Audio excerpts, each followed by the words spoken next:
আসসালামু আলাইকুম প্রিয় বন্ধুগণ, আজ আমি আলোচনা করব হেয়ার ফল নিয়ে, যা ব্যাপক অস্বস্তিদায়ক। নাম মাথায় টাক পড়া।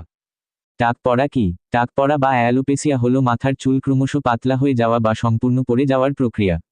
পুরুষদের ক্ষেত্রে এটি সাধারণত কপালের দুই পাশ থেকে শুরু হয়ে মাথার মাঝখান পর্যন্ত ছড়ায়। নারীদের ক্ষেত্রে চুলের ভাগ বরাবর চুল পাতলা হয়। চিকিৎসা পদ্ধতিসমূহ: ওষুধের মাধ্যমে চিকিৎসা। স্ক্রিনে প্রদর্শিত ওষুধ প্রয়োজন অনুযায়ী সংগ্রহ করতে পারেন। মিনোক্সিডিল ত্বকে লাগানোর ক্রিম বা ফোম 5% পুরুষদের জন্য, 2% নারীদের জন্য। চুলের ফলিকলকে পুনরুজ্জীবিত করে, নতুন চুল গজায়। ফিনাস্টেরাইড মুখে খাওয়ার ট্যাবলেট শুধু পুরুষদের জন্য। ডিএইচটি হরমোন নিয়ন্ত্রণ করে চুল পড়া রোধ করে। অন্যান্য ডিউটাস্টেরাইড, স্পিরোনোল্যাকটোন নারীদের জন্য।